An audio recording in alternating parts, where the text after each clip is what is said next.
ಕಬ್ಬು ಬೆಳೆಗಾರರ ಹೋರಾಟದ ಸ್ಥಳಕ್ಕೆ ಕೊನೆಗೂ ಎಂಬಿ ಪಾಟೀಲ್ ಅವರು ತಲುಪಿದ್ದಾರೆ. ಬಿಜೆಪಿ ಜಿಲ್ಲಾಧ್ಯಕ್ಷ ಗುರುಲಿಂಗಪ್ಪ ಅಂಗಡಿ ಎಂಬಿ ಪಾಟೀಲ್ ಮಧ್ಯೆ ಈ ಸಂದರ್ಭದಲ್ಲಿ ವಾಗ್ವಾದ ನಡೆದಿದೆ. ಕೇಂದ್ರದ ವಿರುದ್ಧ ಸಚಿವ ಎಂಬಿ ಪಾಟೀಲ್ ಆರೋಪವನ್ನ ಮಾಡ್ತಾ ಇದ್ದಾರೆ. ಉತ್ತರವನ್ನ ನೀಡೋದಕ್ಕೆ ಬಂದ ಬಿಜೆಪಿ ಜಿಲ್ಲಾಧ್ಯಕ್ಷರ ವಿರುದ್ಧ ಕೂಡ ಗರಂ ಆಗಿದ್ದಾರೆ.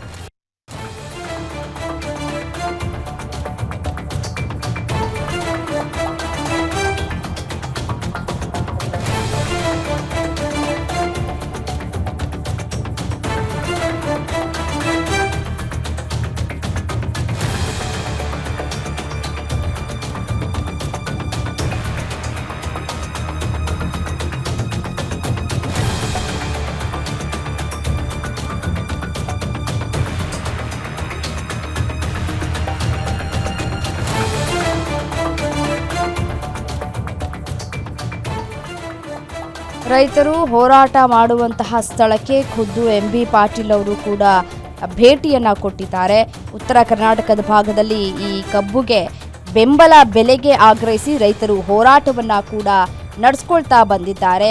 ಪ್ರತಿ ಟನ್ ಕಬ್ಬಿಗೆ 3,500 ರೂಪಾಯಿ ನಿಗದಿ ಮಾಡುವುದಕ್ಕೆ ರೈತರು ಆಗ್ರಹಿಸ್ತಾ ಇದ್ದಾರೆ. ಇದರಲ್ಲಿ ಕೇಂದ್ರ ಸರ್ಕಾರದ ಪಾತ್ರವೂ ಇದೆ ಅಂತ ಹೇಳಿ ಸಚಿವ ಎಂಬಿ ಪಾಟೀಲ್ ಹೇಳಿಕೆಯನ್ನ ಕೊಡ್ತಾ ಇದ್ದಾರೆ. ಗುರುಲಿಂಗಪ್ಪ ಮೇಲೆ ಈ ಸಂದರ್ಭದಲ್ಲಿ ಸಿಡಿಮಿಡಿಗೊಂಡಿದ್ದಾರೆ ಸಚಿವ ಎಂಬಿ ಪಾಟೀಲ್. ಪ್ರಧಾನಿ ಭೇಟಿ ಮಾಡಿಸೋದಕ್ಕೆ ನಿಮ್ಮ ರಾಜ್ಯಾಧ್ಯಕ್ಷ ವಿಜಯೇಂದ್ರ ಹೇಳಿ, ನಾನು ಇಲ್ಲಿ ರಾಜಕೀಯ ಮಾಡೋದಕ್ಕೆ ಬಂದಿಲ್ಲ ಅಂತ ಎಂಬಿ ಪಾಟೀಲ್ ಗರಂ ಆಗಿದ್ದಾರೆ.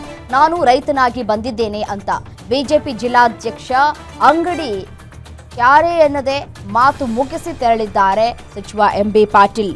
ಬರೀ ಭರವಸೆಗಳಾಗಿಯೇ ಉಳಿಯುತ್ತೆ.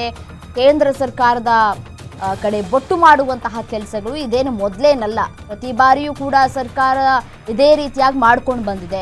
ಇಲ್ಲಿ ಕಾಂಗ್ರೆಸ್ ಸರ್ಕಾರ ಇದೆ, ಕೇಂದ್ರದಲ್ಲಿ ಬಿಜೆಪಿ ಸರ್ಕಾರ ಇದೆ.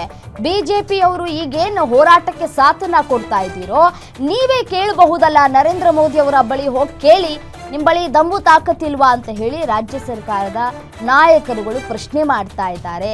ಹೋರಾಟವನ್ನ ಹತ್ತಿಕ್ಕುವಂತಹ ಕೆಲಸವನ್ನ ಮಾಡೋದನ್ನ ಬಿಟ್ಟು ಹೋಗಿ ಕೇಳಿ ಪ್ರಧಾನಿಯವರನ್ನ ಅಂತ ಹೇಳಿ ಸಚಿವರು ಗರಂ ಆಗಿದ್ದಾರೆ. ಈ ಸಂದರ್ಭದಲ್ಲಿ